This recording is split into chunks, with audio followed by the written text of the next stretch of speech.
Today we have an interesting ship build here in Starfield. The concept for this ship is small, compact, and streamlined, and it still packs a serious punch and is pretty formidable as your main home ship. The idea came when I stole a Spacer Raccoon. It's very similar to the ship that you see in the Taiyo astroneering headquarters in Neon. You see a little ship. It's one block shorter than this in the showroom, and it was such a compact, streamlined little ship. Well, I captured one from a Spacer and I modified it into this. So here's what it looks like.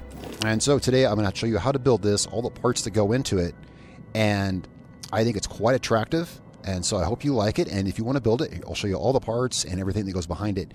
It's quite formidable. You can see the stats right there before we start. You can see the stats over on the left-hand side. It's a Class B ship. I've got the most powerful compact parts packed in there. You can make do without some of them. This has a really high mobility right now of 90. It's got a decently low mass, a decent cargo capacity. It can fight decently and disable other ships with its EM weapon. All right, so let's go ahead and have a look at it in the ship builder. And I'll show you inside as well. Well, let's have a look inside. Let's have a look inside. I also want to show you, because I had a request for this in the last video, so we'll take off with it and fly some with it and get in some combat. So it's got 2 decks in it. Well, not counting the cockpit. Counting the cockpit, it actually has 3. One note about the interior. It does not want to put the ladder here. It wants to put the ladder in the front, in the bottom deck, which is very inconvenient because this is where it should go, so you can go straight up into the cockpit. I had a lot of issues with that with this ship build. If you do, you're just going to have to shift around. I had to shift around modules, shift them around back and forth to force the ladder back here. I've tried all of the hacks and techniques that are supposed to work but don't, such as using the G button on the keyboard to attach the modules in the right way. Yes, I did that. It doesn't work. It's just a myth, I believe. Anyway, just that's a heads up. You're going to want to have to probably rearrange the modules to force the ladder back here, but obviously I've done it, so if you get it, stuck up there, it will move back. So anyway, on the first deck, I put the computer core. I like it. It gives you an extra crew member, I believe, and it's a cool looking base of the ship. We only get 2 modules in this ship because it's so compact, and I thought this was a good one to have down here. On the next step up, I decided, since we only have 2 modules, let's put an all-in-one berth up here. These are both Stroud to match the Stroud cockpit up there, so it's a Stroud computer core down there, and this is a Stroud all-in-one B berth right here. So here we have some sleeping quarters so you can rest up, and it's got a galley. It's not bad. And then we can go up into the cockpit. It's the Stroud cockpit. It's the smaller one of the 2 that you can get from the Stroud headquarters in Neon. I chose the smaller one, went back and forth. The bigger one looked a little too big for the ship, as the ship is pretty compact as long as we're up here. And so this gives you a crew of 5, I believe, and I think I get another crew from the one from the computer core, I think. No, it's a total of 5. Okay, it's a total of 5 crew. Regardless, that's pretty decent for such a small ship. As long as we're here, let's go ahead and I'll show you the takeoff and stuff like that. All right, so here's the ship. It's kind of a cute little guy. It's very compact and streamlined. It's about as much as you could pack into this little package here. All right, let's go ahead and take off.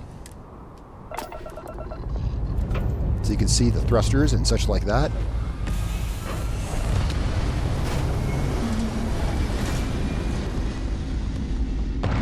It's got 4 Taiyo landing gear from the Taiyo headquarters. I'll tell you where to get the pieces if you want to build it.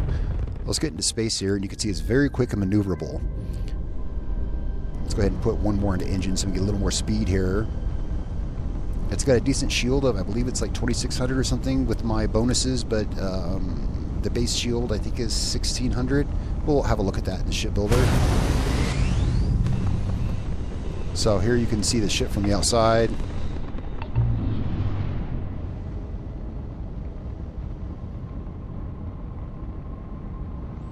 So this is what it looks like when it's flying.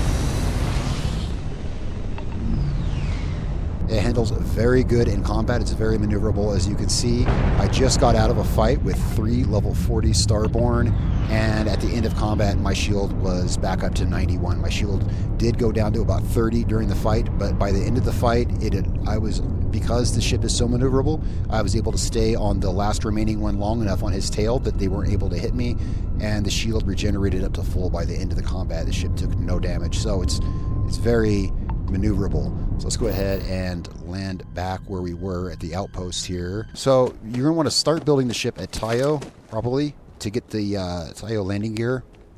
And then you're going to want to, you can just go down the street there in Neon to the Stroud headquarters to get the cockpit. And that'll give you mostly a start on the ship. However, this ship is so compact and streamlined, there really wasn't anywhere to put the dock. I was forced to use the slim docker on the bottom.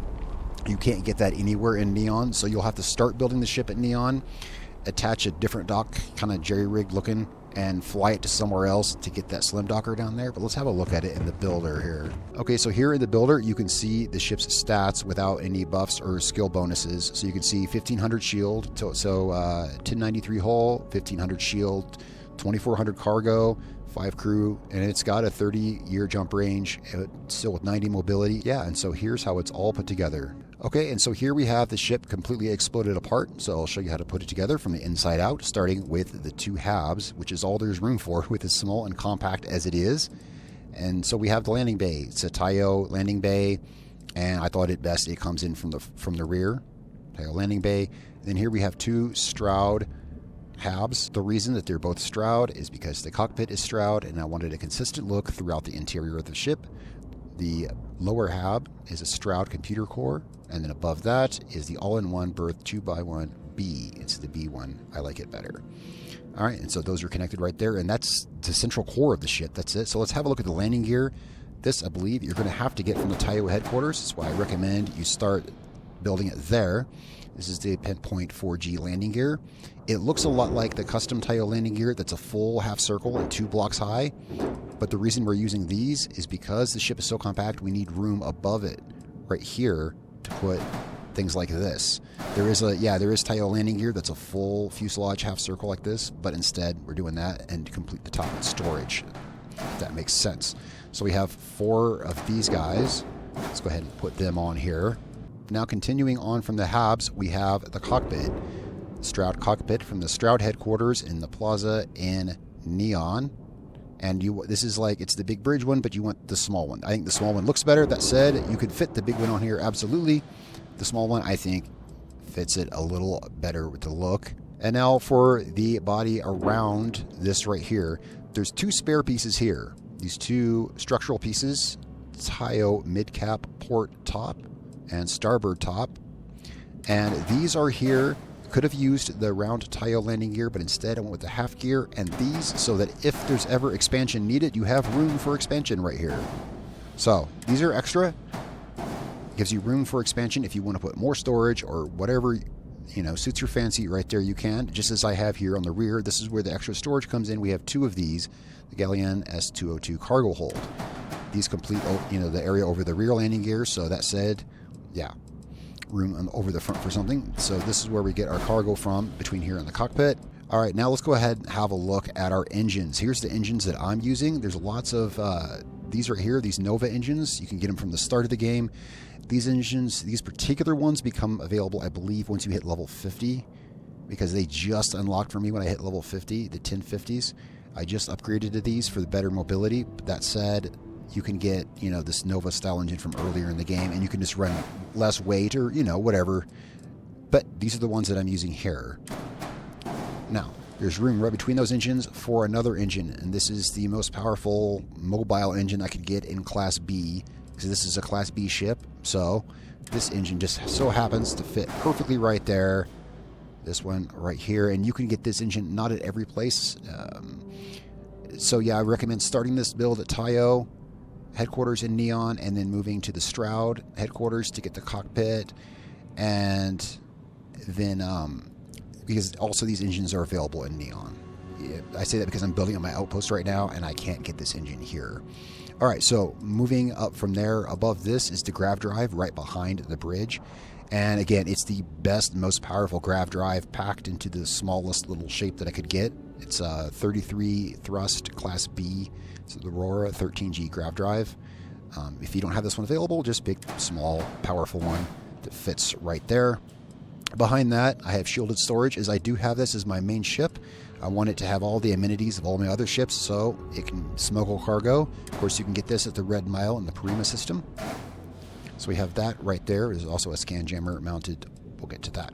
Flanking the grav drive, I have 2 of these, just basic fuel tanks, but they fit well with the aerodynamics of the ship and go with the flow. 2 little 100 capacity tanks, seems to work fine. And yeah, they fit right on there, and they really contribute to the aesthetics of the ship quite well. All right, moving around. Let's move around to the front. We have these 2 little nose cones. You can get these anywhere that carries Taiyo parts. Taiyo braking engines. Just slap those back on there. The reactor. For the reactor, again, I went small and compact and as powerful as possible. This one right here this is a 35 reactor. You're going to have to be fairly high level and with good starship design skills and everything to get this, but whatever is small and suits your needs. But this is the one we're using here. And oh yeah, see, okay, so here's the thing. This won't snap there, so a little chicanery is required. Put in this nose piece, just a regular Taiyo nose piece, and then we can snap this under there. All right, for the weapons, here's the weapons that I'm using. Of course, weapons change with preference and with the shipyard you're buying them at. But these are the 2 ballistic weapons I have on the starboard side. Right here, you can see those here, and they work just fine. This thing tears it up pretty good with a horizon weapon mount right there. And on the port side, we have 2 of these for our lasers. They're really rapid fire, which I like. They fire really rapidly and they recharge really quick. You can pretty much always keep on the lasers while you're fighting. For the shield, I have this right here. This is available if you have Starship Design 4. I know this was available pretty early on in the game. This is a really popular used shield, the 1500 shield. I'm using it for, well, this is a Class B ship. I've got stronger shields, but this is Class B, so it works quite nice. With the power distribution, I can have pretty much all this stuff powered up. And now up here, I'm using this because, again, this is my home ship. I want it to be versatile, so here we have the suppressor so that, oops, it's good, select by the weapon mount, so that if I want to, I like to sometimes disable ships and steal them. I like to steal ships. Should be no surprise. I like to build ships. In order to build ships, you need ships. So this makes it all the more easier to do that. And then here we have our scan jammer. This is the multi-frequency scan jammer from Red Mile. All right, so that is the build of the ship I have affectionately named the Umbra. It's kind of a cute little guy, very streamlined, very compact.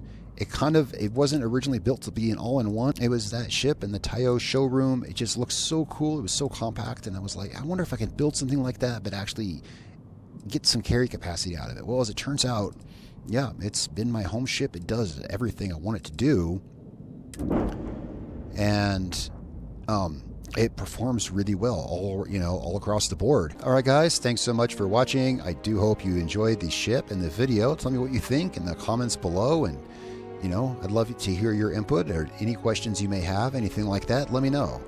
I will see you guys next time with another video in Starfield. For right now, I really want to get back to flying my ship.